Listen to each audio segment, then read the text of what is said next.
recevoir Christian de Molinaire pour un roman intitulé 3 semaines en avril et aussi et surtout un essai intitulé La réserve à venir des Français de souche avec un point d'interrogation. Souffrant, cet agrégé de mathématiques et chroniqueur à causeur notamment, est remplacé au pied levé par le journaliste du Figaro et écrivain Paul-François Paoli. Bonjour. Merci Paul-François Paoli de venir défendre ces deux ouvrages. Christian de Molinaire, c'est un ami pour vous? C'est pas un ami, mais c'est quelqu'un que j'estime, qui est estimable, qui est un homme assez solitaire, qui est assez original, qui fait des travaux qui sont méritoires, parce que c'est assez courageux ce qu'il écrit, et surtout, comme on va sans doute en parler de son livre sur réserve français de souche, c'est un livre extrêmement intéressant sur le plan de l'érudition historique. C'est un homme qui sait beaucoup de choses, qui a beaucoup de connaissances, et je le conseille aux lecteurs. Voilà. Alors, on va faire un tout petit point sur déjà le roman qui va annoncer l'essai. Le roman, en fait, on est dans le premier roman, même post-Covid-19, puisque là, la crise sanitaire de 2020 a provoqué un effondrement du PIB en France. On frôle les 8 millions dans le livre de chômeurs, en fait, dans la réalité, 11 millions de sans-emploi.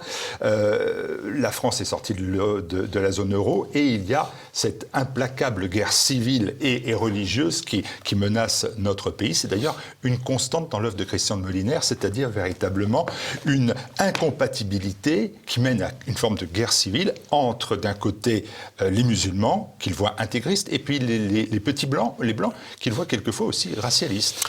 Alors en fait, le travail de Molinaire, d'une certaine manière, il s'inscrit dans la réflexion de Michel Houellebecq. Soumission, c'est ça. Hein, le livre extraordinaire, le roman extraordinaire de Michel Houellebecq, c'est l'hypothèse d'un affrontement, d'une confrontation entre deux minorités, la minorité islamiste et une minorité, disons, qu'on va appeler nationaliste blanche.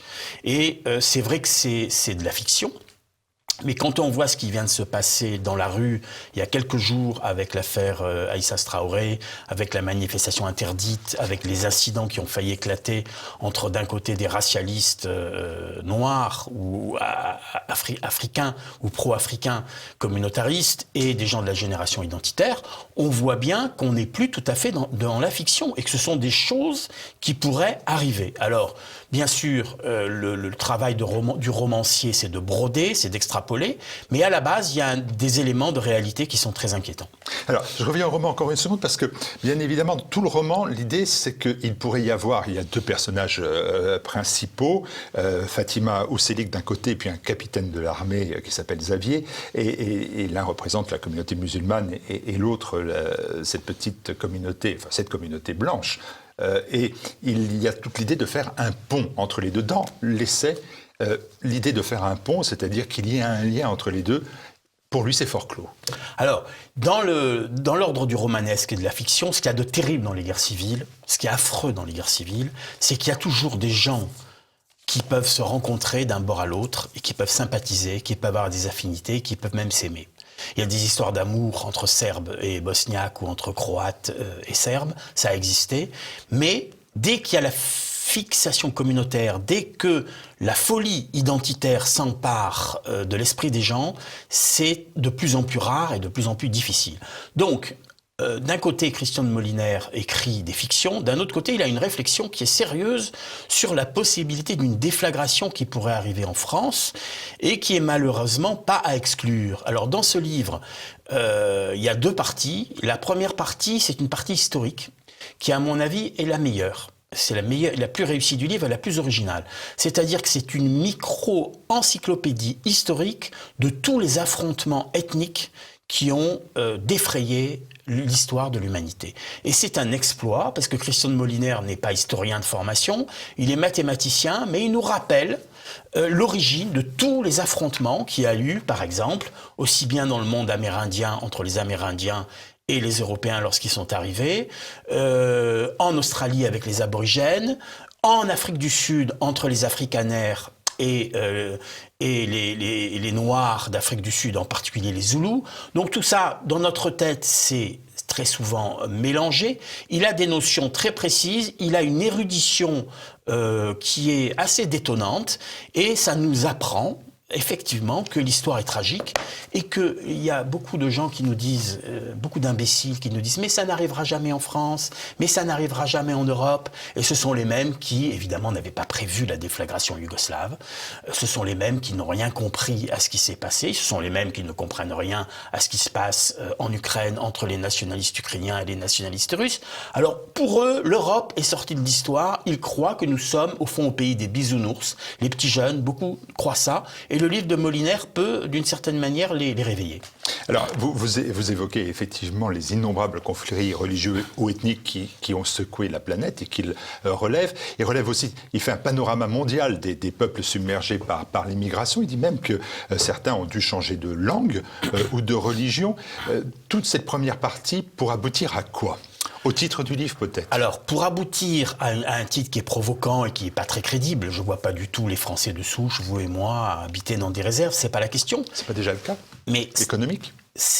Il existe, c'est vrai, dans certaines banlieues, des quartiers où les Blancs, ce qu'on appelle les Blancs, ce que les communautaristes racialistes noirs appellent les Blancs, ou les Gaulois, c'est-à-dire nous, avons un sentiment d'insécurité et surtout d'étrangeté. Et je témoigne que, même si personnellement je n'ai jamais senti de racisme anti-blanc à mon égard, je témoigne, moi qui suis Marseillais d'origine, qui suis né à Marseille, que lorsque je vais à Marseille et que je me promène le dimanche sur la Canebière, que j'ai l'impression d'être en Algérie tout d'un coup, je témoigne du fait que j'ai un sentiment, non pas d'insécurité, mais d'étrangeté, qui est angoissant. C'est-à-dire, il est extrêmement angoissant de se retrouver dans sa région, dans sa ville d'origine, que l'on a quitté pour des raisons professionnelles ou personnelles, d'y revenir 20 ans, 30 ans plus tard et d'avoir l'impression d'être dans un pays étranger. C'est extrêmement anxiogène, c'est extrêmement angoissant. Et les gens qui ringardisent ou qui diabolisent ce type de sentiment, ce sont des imbéciles et des gens extrêmement dangereux parce qu'ils nient quelque chose qui fait partie d'un invariant anthropologique. Nous avons tous besoin de repères, nous avons tous besoin de nous retrouver dans un endroit qui est le nôtre et qui nous est familier. Lorsque nous avons perdu la familiarité avec notre lieu d'origine, notre lieu de naissance, alors c'est qu'on rentre véritablement dans une forme de psychose identitaire. Et ce que décrit Moliner, c'est une psychose identitaire, c'est-à-dire tout d'un coup des gens qui sont français, qu'on appelle les Gaulois, se sentent étrangers dans leur propre pays. Comment voulez-vous qu'il n'ait pas de sentiment agressif ou de sentiment d'hostilité envers des gens qui tout d'un coup, ils perçoivent comme des ennemis ? Alors cette réserve, c'est l'idée de faire des zones ethniquement homogènes. Est-ce que dans l'esprit de Christian Moliner, c'est un avenir qui est possible ? Vous dites que ça n'est pas possible. Moi, je n'y crois pas. Alors bien sûr, je ne le désire pas, mais je n'y crois pas. D'abord parce que ce serait une rupture dans le principe de l'État républicain qui serait absolument invraisemblable, impensable. C'est-à-dire que ce sera la fin de la République une et indivisible. Alors cette République une et indivisible, elle est déjà sacrément amoindrie. Quand vous allez en Corse, moi je suis corse, et que vous entendez des petits jeunes qui vous disent qu'ils ne sont pas français, la République une et indivisible, elle est déjà très affaiblie. Quand vous vous promenez sur les Champs-Élysées et que vous avez des jeunes qui sont agressifs et hostiles et dont vous avez l'impression qu'ils sont français juste de papier, de nationalité, la République une et indivisible, elle est déjà très affaiblie. Donc, on est face à un phénomène de lâcheté et d'occultation globale de toutes nos élites politiques. Elles ne veulent pas réfléchir à cette question de la désaffiliation. Elles ne veulent pas réfléchir au fait que la double nationalité, massivement diffusée chez nos anciens colonisés, c'est chez les descendants de nos anciens colonisés, la double nationalité franco-algérienne, franco-marocaine, franco-malienne, diffuse et a finalement banalisé un sentiment de double identité, de dédoublement identitaire, et que c'est extrêmement préjudiciable pour la République une et indivisible. Donc ce phénomène, il est déjà engagé. Alors, ce qu'il est engagé, par exemple, pour des raisons économiques, je reviens là-dessus. Oui. Regardez autour de Paris, des populations blanches sont plutôt aujourd'hui géographiquement à l'ouest, les autres géographiquement ailleurs. Oui, absolument. Voilà, il y a un phénomène qui est qu'on ne veut pas, qu'on occulte, qu'on a tendance à occulter, c'est que effectivement dans certains quartiers, les gens partent, les gens quittent certains quartiers et que le vivre ensemble ne marche pas quand il est vécu sur le mode de la promiscuité. Je vais vous raconter une anecdote qui est personnelle, mais elle est extrêmement intéressante. J'ai vécu dans des quartiers immigrés dans les années 70 à Aix-en-Provence, dans des ZUP qui se construisaient.